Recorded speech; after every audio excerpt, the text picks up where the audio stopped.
What if I told you that someone could plan the perfect revenge for over a decade, marry their cheating fiancé anyway, and still come out on top? You're about to hear a story so twisted, so calculated, that it'll make you question everything you thought you knew about love, loyalty, and getting even.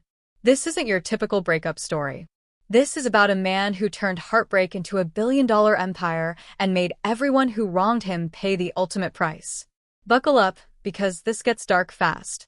So picture this. You're studying abroad, working your tail off to build a better future, when you get the news that changes everything. Your fiancée back home? She's cheating on you. But here's where our main character differs from literally everyone else on the planet. Instead of crying, instead of confronting her, instead of breaking up, he asks her about her new boyfriend like he's genuinely curious. I know what you're thinking. This guy's either the biggest doormat in history, or he's playing chess while everyone else is playing checkers. Trust me, it's definitely the latter. Our guy, let's call him George, doesn't just shrug off this betrayal. No, no, no. He's got something much more sophisticated in mind. See, George never really loved his fiancée for who she was.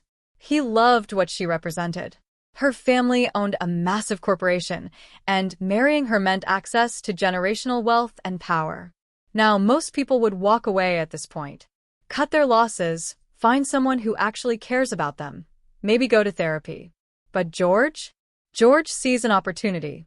He realizes that if he plays this right, he can still get everything he wants while making sure everyone who wronged him suffers for it. So what does he do? He starts investigating this new boyfriend.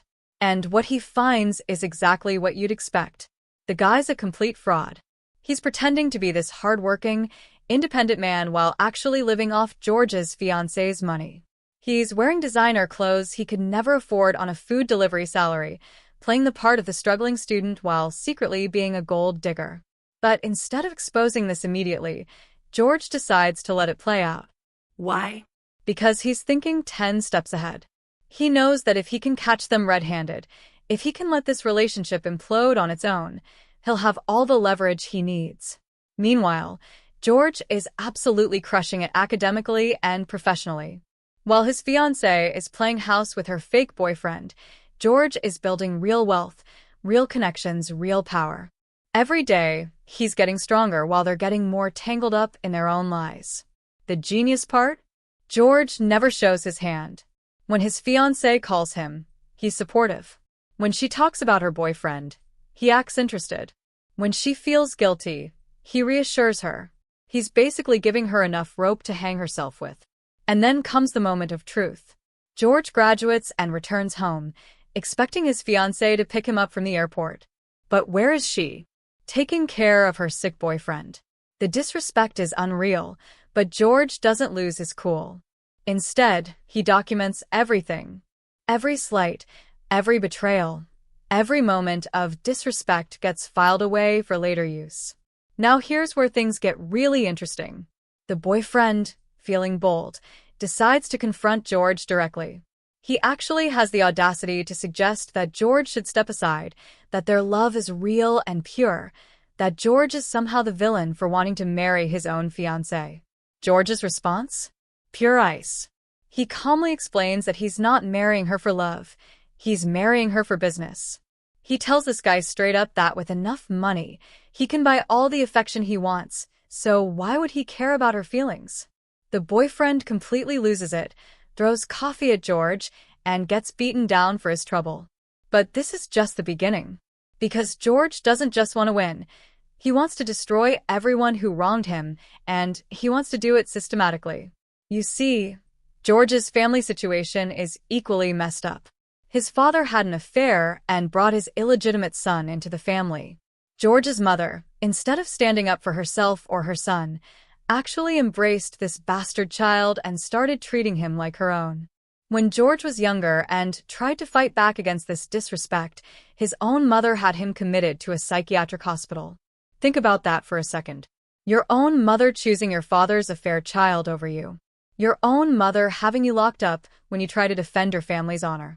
That kind of betrayal doesn't just hurt, it fundamentally changes who you are as a person. So now George is fighting a war on multiple fronts.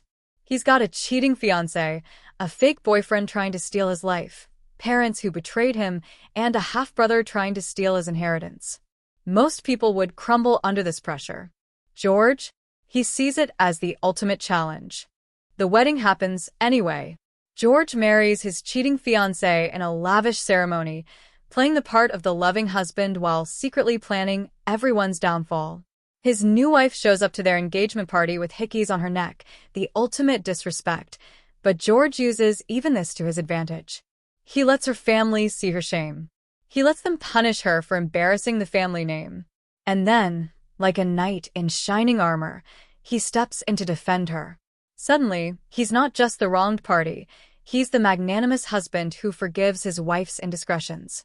The psychological manipulation here is next level. George is simultaneously the victim and the hero, the wronged husband, and the forgiving saint. His wife doesn't know whether to hate him or love him, and that confusion is exactly what he wants. But the real masterstroke? George uses his new family connections to systematically destroy his own father's business. Remember, his mother gave half her shares to the illegitimate son, thinking she was securing his future. What she actually did was give George the perfect weapon. George starts competing directly with his father's company using his wife's family resources. Every product line, every market segment, every competitive advantage, George attacks them all. Within 4 years, he's completely taken over what was once his father's empire. And that illegitimate brother who tormented him as a child? George doesn't just fire him. He destroys him completely. Takes away his job, his money, his status, everything. The guy who once bragged about inheriting the family business is now literally begging on the streets. But George isn't done. Remember those parents who betrayed him? The ones who chose an affair child over their own son? George has them committed to the same psychiatric facility where they once had him locked up. The poetic justice is incredible. Think about this for a moment. George spent years, planning and executing this revenge.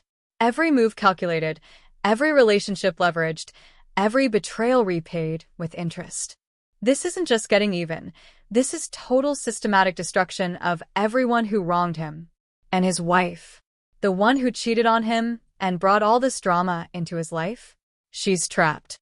She's got his children, she's dependent on his money, and she's watched him systematically destroy everyone else who crossed him. She knows she's next if she steps out of line. The fake boyfriend tries one last desperate move. He shows up claiming the children aren't even George's, trying to blow up the marriage from the inside. But George is so far ahead of everyone at this point that he just hands a guy his mother-in-law's phone number and tells him to take it up with her. What happens next? The guy gets beaten half to death by George's wife's family for making such a disgusting accusation. George didn't even have to lift a finger. He just let other people handle his problem for him. By the end of this story, George has everything he ever wanted. He's got the business empire, he's got the family name, he's got children to carry on his legacy, and he's got the complete submission of everyone who once thought they could play him for a fool. But here's what really gets me about this whole situation. George isn't portrayed as a villain in his own story. In his mind, he's just someone who refused to be a victim.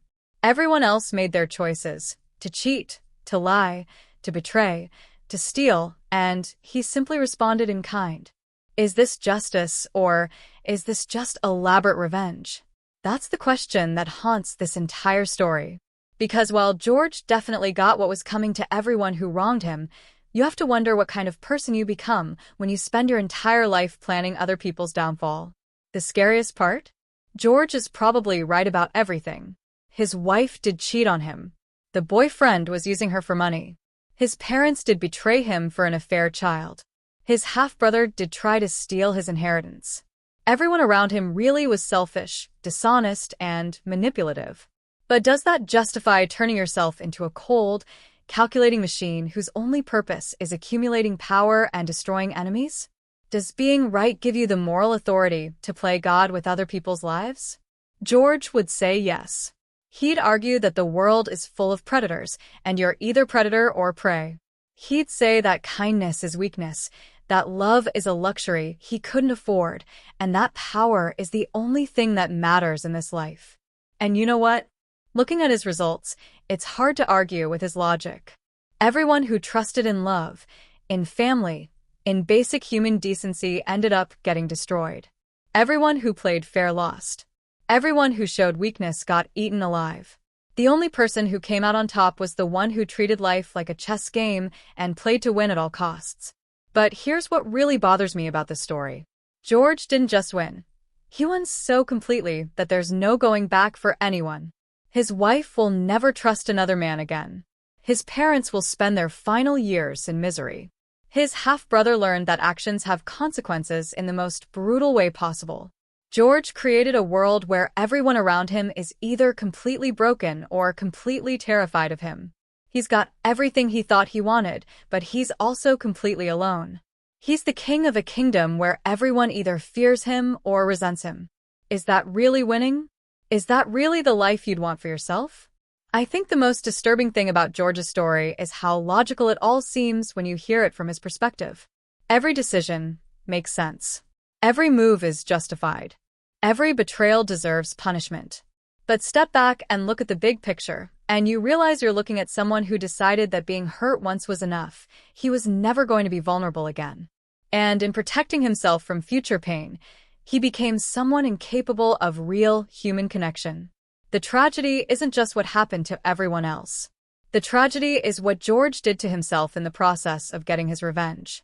He won the game, but he lost his soul. And that, more than anything else, is what makes this story so compelling and so terrifying at the same time. It's the ultimate cautionary tale about what happens when someone decides that power matters more than love, that victory matters more than happiness, and that being feared is better than being loved. George got everything he thought he wanted and became everything he probably never wanted to be. He's rich, he's powerful, he's untouchable, and he's completely, utterly alone. In the end, maybe the real question isn't whether George's revenge was justified. Maybe the real question is whether winning a game that turns you into a monster is really winning at all. What do you think? Was George a criminal mastermind who got the justice he deserved, or did he become the very thing he was fighting against? Let me know in the comments below, and if this story blew your mind like it did mine, smash that like button and subscribe for more incredible true stories that'll make you question everything you thought you knew about human nature. Trust me, we're just getting started with the wild stuff.